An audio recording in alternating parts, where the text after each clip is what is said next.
இந்த படத்துக்கும் tissue box இல்லை பெரிய துண்டு கிண்டு கர்ச்சிஃப் ஏதாவது எடுத்துகிட்டு போங்க. ஏன்னா each and every frame second of full and full சோகம் தான். சிரிப்பு காட்சிகள் அப்படிங்கிறது ரொம்ப ரொம்ப கம்மி. சம்மர் ஹாலிடேஸ் வந்தாச்சு, நம்ம ஜிடி ஹாலிடேஸும் வந்தாச்சு. GT holidays, south India's #1 travel brand. Meenakshi Faculty of Arts and Science for Women at KK Nagar, Chennai. BCom, BSc, BA, BBA, BCA and Viscom. Apply now. அடிக்கடி சிறுநீர் கழித்தலால் அவதிப்படுகிறீர்களா? தீவிர பசியா? உடல் எடை குறைந்து கொண்டே இருக்கிறதா? ஆயுட்கால நிவாரணம் டாக்டர் ஸ்ரீவர்மா PCR மெஹனில் சூரணம். தாய்மா மேசீர் சுமந்து வாராண்டி அப்படிங்கிற மாதிரி மாமன் படம் வந்து ரிலீஸ் ஆயிருக்கு. படம் இப்பதான் பார்த்துட்டு வந்தேன். படம் எப்படி இருக்கு அப்படிங்கிறத பார்த்துடலாமா? சூரிய அவர்கள் நடிச்சு பிரசாந்த் பாண்டியராஜ் அவருடைய இயக்கத்தில் இருக்கக்கூடிய மாமன் படம் எப்படி இருக்கு அப்படின்னு சொல்றதுக்கு முன்னாடி மாமன் படம் சொல்ற கருத்து என்ன, மாமன் படத்தின் மூலியமா நம்ம தெரிஞ்சுக்க வேண்டியது என்ன அப்படின்னா, நமக்கு ரொம்ப பிடிச்சவங்களா இருந்தாலும் அவங்கள நம்ம இறுக்கி பிடிச்சோன்னு வச்சுக்கோங்களேன், மூச்சு திணறிடுவாங்க. ரொம்ப பிடிச்சவங்களா இருந்தாலும் எந்த அளவுக்கு பிடிக்கணுமோ அந்த அளவுக்கு தான் நம்ம பிடிக்கணும். அப்போதான் அந்த இடத்துல ஒரு ஆனந்தம் அப்படிங்கிறது கிடைக்கும். இல்லைன்னா ஆபத்து அப்படிங்கிறது தான் வந்து இருக்கும். இன்னொரு பழமொழி கூட ஒன்று சொல்லுவாங்க இல்லையா, அளவுக்கு மீறினால் அமிர்தமும் நஞ்சு. அது அமிர்தத்தில் மட்டும் இல்லை, பழக்க வழக்கத்தில் நம்ம கொடுக்குற பாசத்துலேயுமே வந்து இருக்குது அப்படிங்கிறது தான் வந்து மாமன் அப்படிங்கிறது வந்து ரெப்ரசன்ட் பண்ணுது. என்ன அப்படின்னா, படம் அப்படிங்கிறது நம்ம ட்ரெய்லர் பார்த்த அதே ஒரு ஸ்டோரி தாங்க படம். மாமா சூரி அவருடைய அக்காவுக்கு வந்து 10 வருஷம் கழித்து ஒரு பையன் ஒருத்தர் பிறக்கிறாரு. அதாவது இவர் தாய் மாமா மாப்பிள்ளை அப்படிங்கிற ஒரு பந்தம், பாசபந்தம். அந்த பாசபந்தத்தில் வரக்கூடிய அன்புகள், அந்த பாச பந்தத்தில் வரக்கூடிய ஆபத்துகள்னு சொல்ல முடியாது, சங்கட்டங்கள். அதாவது இங்கே தான் இந்த பையன் பிறந்ததுனால அதிகமாக ஹாப்பியாக இருப்பாங்க. அதே பையன் இருக்கிறதுனால குடும்பத்தில் சண்டை வரும், சோகம் வரும், பிரிவு வரும், அழுகை வரும், எல்லாமே வரும் அப்படிங்கிறதா வந்து மாமன் படத்தினுடைய கதை. இந்த கதை சூரி அவர்களுடைய கதை அப்படிங்கிறத நம்ம வந்து தெரிஞ்சுக்கணும். நான் கேள்விப்பட்டேன், அது அவரோட ரியல் லைஃப்பில் நடந்த ஒரு கதையை தான் மாமன் படமாக வந்து எடுத்துருக்கிறாங்க. பிரசாந்த் பாண்டியராஜ் அவர் வந்து டைரக்ட் பண்ணியிருக்காரு. மாமன் படத்தில் வந்து ஒரு மிகப்பெரிய ஒரு காஸ்ட் அண்ட் க்ரூ இருக்கிறாங்க. ஐஸ்வர்யா லட்சுமி இருக்காங்க, நம்ம லப்பர் பந்து ஸ்வசிகா அவங்க வந்து இருக்கிறாங்க, ராஜ்கிரண் சார் இருக்கிறாங்க, விஜய் சந்திரசேகர் மேம் இருக்கிறாங்க, பாபா மாஸ்டர் வந்து ஒரு பயங்கரமான ரோல் ஒன்று வந்து பண்ணியிருக்கிறாரு, பாலசரவணன் அவர் வந்து இருக்கிறாரு. இந்த மாதிரி இன்னும் நிறைய காஸ்ட் அண்ட் க்ரூ வந்து மாமன் படத்தில் இருக்கிறாங்க. படம் முழுக்கவே வந்து சொந்தத்தை பேஸ் பண்ணி தாங்க. படத்தில் ஃபாரின் போவாங்களா, அங்கேயா அதெல்லாம் எதுவுமே கிடையாது. ஒரே ஊர், மதுரை பக்கத்தில் இருக்கக்கூடிய ஒரு ஊரில் நடக்கக்கூடிய, அந்த குடும்பத்தில் நடக்கக்கூடிய, அந்த மாமாவுக்கும் மாப்பிள்ளைக்கும் நடக்கக்கூடிய, அந்த சூரி மாமா அப்படிங்கிறதுக்கும் ஐஸ்வர்யா லட்சுமி மனைவி அவங்களுக்கும் நடக்கக்கூடிய ஒரு கதை அம்சங்கள் தான் வந்து மாமன் படம்.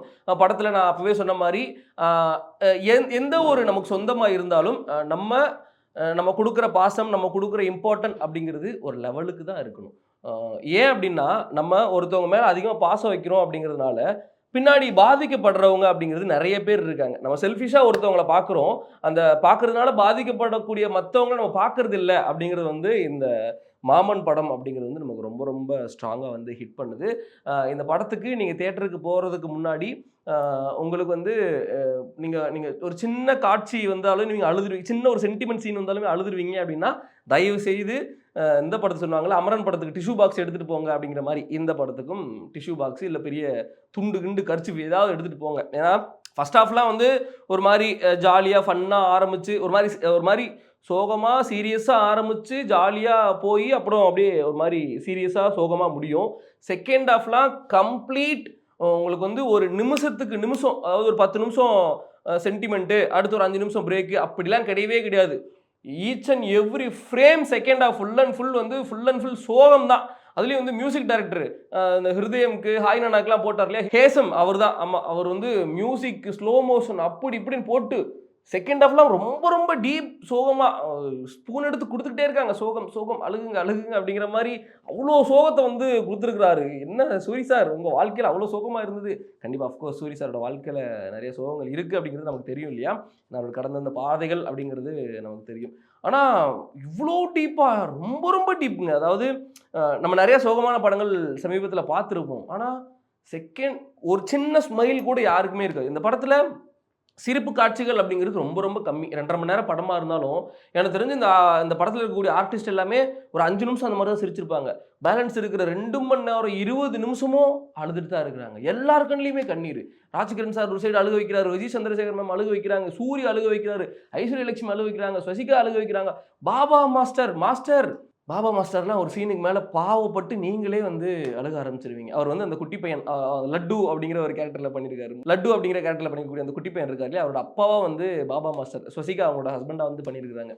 பாபா மாஸ்டர் சூப்பராக பயங்கரமாக வந்து பண்ணியிருக்கிறாங்க. அதாங்க இது முழுக்க முழுக்க ஃபேமிலியாக போய் உங்களுக்கு இந்த ரிலேஷன்ஷிப் இன் த சென்ஸ் சொந்தக்காரங்க கூட்டு குடும்பமாக இருக்கிற இந்த ஃபேமிலி மெம்பர்ஸ்லாம் இருக்கிறாங்களா, அவங்களாம் போய் பார்க்க வேண்டிய படம். எனக்கு எங்கள் வீடு, எங்கள் சொந்த பந்தம், எங்கள் தாத்தா பாட்டி, தாய்மாமா, பெரியப்பா, சித்தப்பா, சித்தி, கொழுந்தியா, கொழுந்தனார் எல்லாருமே பிடிக்கும் அப்படின்னா நீங்கள் வந்து இந்த படம் கண்டிப்பாக போய் தியேட்டரில் ஃபேமிலியாக போய் பார்க்கலாம். தனியாக பார்க்குறத விட இந்த படம் ஃபேமிலியாக பார்த்தீங்க அப்படின்னா உங்கள் ஃபேமிலிக்குள்ளே இருக்கக்கூடிய பாண்டிங் அப்படிங்கிறது வந்து ஒரு மாதிரி ஜாலியாக ஒரு மாதிரி ஸ்ட்ராங் ஆகும். ஏதாவது சின்ன சின்ன தப்புகள் இருந்தாலும் திருத்திக்கணும் அப்படிங்கிற மாதிரியும் வந்து இந்த படம் கண்டிப்பாக எல்லாருக்குமே வந்து அறிவுறுத்தும். மற்றபடி யங்ஸ்டர்ஸாக நாங்கள் போகிறோம்ப்பா, நாங்கள் ஒரு 5-6 பேர் பசங்களாக இருக்கோம், போய் படத்தில் போய் உட்கார்ந்து என்ஜாய் பண்ணலாமா? வாய்ப்பே இல்லை ப்ரோ. 100% இந்த படத்துக்கு நான் போகாதீங்கன்னு சொல்ல மாட்டேன். அஃப்கோர்ஸ் யங்ஸ்டர்ஸுமே வந்து படத்துக்கு போய் அழுகுறாங்க இல்லையா, நானே அழுது 2-3 சீன்லாம். செகண்ட் ஹாஃப்லலாம் முடியலுங்க. ஃபர்ஸ்ட் ஹாஃபில் கட்டுப்படுத்தி வச்சிட்டேன். ஃபர்ஸ்ட் ஹாஃபில் இந்த குட்டி பையன் இருக்கான்ல, அந்த குட்டி பையன் பிறக்கிறதுக்கு ஒரு போராட்டம் ஒன்று நடக்கும். அந்த போராட்டத்தை வந்து ஸ்வசிகா இருக்காங்க இல்லையா, அவங்க ஃபேஸில் கேரி பண்ணியிருக்கக்கூடிய விதம் இருக்குது தெரியுமா. ஹாஸ்பிட்டலில் நீங்கள் ப்ரெக்னென்ட் ஆகிட்டீங்க அப்படின்னு சொல்லி ஐஸ்வர்யா லட்சுமி நீங்கள் அம்மாவாக போகிறீங்க அப்படின்னு சொன்னதுக்கப்புறம் அந்த இடத்துல ஸ்வசிகா அவங்க ஒரு சிரிப்பு கலந்த ஒரு வலி கலந்த ஒரு ஆனந்தத்தை ஒன்று எக்ஸ்பிரஸ் பண்ணுவாங்க பாருங்க. அப்படி அந்த இடத்துல ஃபேஸில் காமிக்கக்கூடிய எக்ஸ்பிரஷன்லாம் பார்க்கும்போது நான் மிரண்டேன். ஃபினாமினல் ஆக்ட்ரஸ் அவங்களாம், பயங்கரமான ஆக்ட்ரஸ். அப்படி ஒரு பயங்கரமான ஒரு எமோஷனல்ஸை கேரி பண்ணி கொடுத்த சீன்ல நான் உடஞ்சிட்டேன். ஐயோ என்ன ஆரம்பத்திலே அழுக வைக்கிறாங்க, படம் ஃபுல்லாக அழுக வைக்க போகிறாங்களோ அப்படின்னு நினச்சேன். அதுக்கப்புறம் அந்த பையன் பிறந்ததுக்கப்புறம் சூரியும் அவரும் சேர்ந்து அடிக்கக்கூடிய லூட்டிகள், அந்த அங்கே போகிறது இங்கே போகிறது அடிக்கிறது அப்படிங்கிற மாதிரிலாம் ஒரு மாதிரி ஜாலியாக போச்சு. அதுக்கப்புறம் இன்டர்வலில் ஒரு மாதிரி சென்டிமெண்ட்டாக உட்கார வச்சாங்க. சரி ஓகே, செகண்ட் ஹாஃபில் கொஞ்சம் நார்மல் ஆகலாம்னு உட்காந்தோன்னா செகண்ட் ஹாஃப் ஓப்பன் பண்ணதுலேருந்து அழுக வைங்க, எல்லாரும் உட்காந்து அழுகுங்க, என்ன சிரிப்பு உங்களுக்கு கேட்குது, வாழ்க்கையில் சிரிப்பு இருக்கிற சோகத்தெல்லாம் எடுத்துட்டு வந்து கொட்டுங்க அப்படிங்கிற மாதிரி எல்லாரையுமே உட்கார வச்சு இப்படியே தாங்க இருந்தோம். சீரியஸ்லி செகண்ட் ஹாஃப் மாமன் படத்தில் அப்படியே தான் இருந்தோம். அவ்வளோ சோகம். இடையில படம் ட்ராக்கை தாண்டி கொஞ்சம் வேற எங்கேயோ போயிட்டு இருக்குப்பா அப்படிங்கிற மாதிரிலாம் கொஞ்சம் தோணுச்சு. இடையில கொஞ்சம் அங்கங்கே இன்னும் கொஞ்சம் இது இவ்வளோ கொடுத்துருக்க வேண்டாமே அப்படிங்கிற மாதிரி எனக்கு தோணுச்சு. மேபி எனக்கு பர்சனலாக தோணுச்சு, உங்களுக்கு தோணுதா இல்லையா அப்படிங்கிறது தெரில. நிறைய பேருக்கு அப்படி தோணுச்சுன்னு எனக்கு சொன்னாங்க, என் கூட ப்ரெஸ் பீப்புள் எல்லாம் உட்காந்து பார்த்துருந்தோம். அப்படி தோணுச்சு. மற்றபடி அவ்வளோதாங்க. ஓவரால் மாமன் படத்தில் வந்து மியூசிக் அப்படிங்கிறது, பேக்ரவுண்ட் ஸ்கோர் அப்படிங்கிறது ரொம்ப ரொம்ப இம்பார்ட்டன்ட். கொஞ்சம் நமக்கு என்ன அப்படின்னு தோன்ற இடத்துல மியூசிக்கை பயங்கரமாக போட்டு உருக்கி பிழிஞ்சு அந்த ஹேசம் அவர் இருக்கார் இல்லையா, அவர் பயங்கரமாக வந்து போட்டு பெர்ஃபார்ம் பண்ணி கொளுத்திருக்கிறாரு. சூரி அவர் விடுதலை 1, 2, கருடன் இதிலலாம் நம்ம வந்து ஏமாத்தலை. இந்த படத்துலையும் அஃப்கோர்ஸ் அவரோட நடிப்பின் மூலயமா வந்து நம்மளை ஏமாற்றவே இல்லை. தலைமை கொஞ்சம் அப்கிரேட் ஆகிருக்காரு. சூரிய அண்ணன் அப்படிங்கிறவர் வந்து என்ன அப்கிரேட் ஆகிருக்காங்க அப்படின்னா, விடுதலை 1, 2 அதில் வந்து ஃபைட் சீக்வன்ஸ் இருக்கும், ஒரு மாதிரி சீரியஸான கண்டென்ட் ஓரியன்டான எமோஷனல் சீக்வன்ஸ் எல்லாமே பயங்கரமாக நடிச்சு பிளாஸ்ட் பண்ணியிருப்பாங்க இல்லையா. அந்த எப்போ சூரியன் ரொமான்ஸ் வரப்போறீங்க அப்படிங்கிற மாதிரிலாம் கேட்டோம். கருடனில் பெருசாக ரொமான்ஸ் இருக்காது, காதல் இருக்கும். விடுதலையுமே காதல் இருக்கும். ஆனால் இதில் ஒரு லெவலுக்கு மேலே இறங்கி காதலை தாண்டி ஐஸ்வர்யா லட்சுமி கூட கொஞ்சம் நெருக்கமா இந்த சென்ஸ், இப்போ இந்த கிஸ் அடிக்கிற மாதிரி போய் அடிக்காம போவாங்க இல்லையா, ஒரு கணவன் மனைவி நெத்தியில் முத்தம் கொடுத்துக்கிறது, கட்டி பிடிச்சிக்கிறது, அந்த கட்டில் சண்டைகள், கட்டில் அந்த போர்வைக்குள்ள காதல் சடுகுடு குடு அந்த மாதிரியான மொமெண்ட்டுகள் எல்லாமே வந்து சூரியண்ணன் இந்த மாமன் படத்தின் மூலியமாக அறிமுகமாகிறார் ரொமான்ஸுக்கு அப்படின்னு தான் வந்து சொல்லணும். எப்படி நம்ம சந்தானம் சார் ஹீல்ஸ் போட்டு ஒரு படத்தில் ஃபைட் பண்ணுவாரோ அதே மாதிரி ஜாமெண்ட்ரி பாக்ஸ் வச்சுட்டு சூரியண்ணன் ஒரு ஃபைட் ஒன்று பண்ணுறாங்க. அது நம்ம ப்ராப்பராக நிறையா ஒரு கமர்ஷியல் படங்களில் பார்த்த ஒரு ஃபைட் சீக்வன்ஸ். கருடனில் அந்த மாதிரி ஃபைட் சீக்வன்ஸ் இருக்காது. கருடனில் ரூட்டட் ஒரு மாதிரி ராவான ஃபைட் சீக்வன்ஸ் இருக்கும். பட் இதில் வந்து கொஞ்சம் கமர்ஷியல் ஃபைட் சீக்வன்ஸ் வந்து பார்க்க முடிஞ்சது. அவ்வளோதாங்க மாமன் படம், அவ்வளோதான். இந்த படத்தை பொறுத்த வரைக்கும் சென்னையில் இந்த படம் பெரிய லெவலில் கண்டிப்பாக அஃப்கோர்ஸ் ஒர்க் அவுட் ஆகும், ஃபேமிலி மெம்பர்ஸ்க்கு பிடிக்கும். ஆனால் அதை தாண்டி ரூட்டட் சவுத் சைடில் இருக்கு இல்லையா, நம்ம விருதுநகர், திருநெல்வேலி, தூத்துக்குடி, முக்கியம் மதுரை, சிவகங்கை, ராமநாதபுரம் இந்த மாதிரியான மாவட்டங்கள்லாம் இந்த படம் கண்டிப்பாக பயங்கரமாக செலிப்ரேட் பண்ணக்கூடிய ஒரு படமாக இருக்கும் அப்படிங்கிறதுல எந்த ஒரு டவுட்டுமே இல்லை. ஒன்ஸ் அகெயின் சூரி அவர்களுடைய ஆக்டரான, அதாவது ஹீரோவான ப்ராஜெக்ட்ஸில் இது ஒரு சக்ஸஸ்ஃபுல் ப்ராஜெக்ட் அப்படின்னு எழுதி வச்சுக்கலாம். மாமன் பார்த்துட்டு எப்படி இருக்கு அப்படிங்கிறத மறக்காம கமெண்ட் பாக்ஸில் கௌதம் என் கூட ரெட் மில் கூட ஷேர் பண்ணிருங்க. தேங்க்யூ. சம்மர் ஹாலிடேஸ் வந்தாச்சு, நம்ம ஜிடி ஹாலிடேஸும் வந்தாச்சு. GT holidays, south India's number 1 travel brand. Meenakshi Faculty of Arts and Science for Women at KK Nagar, Chennai.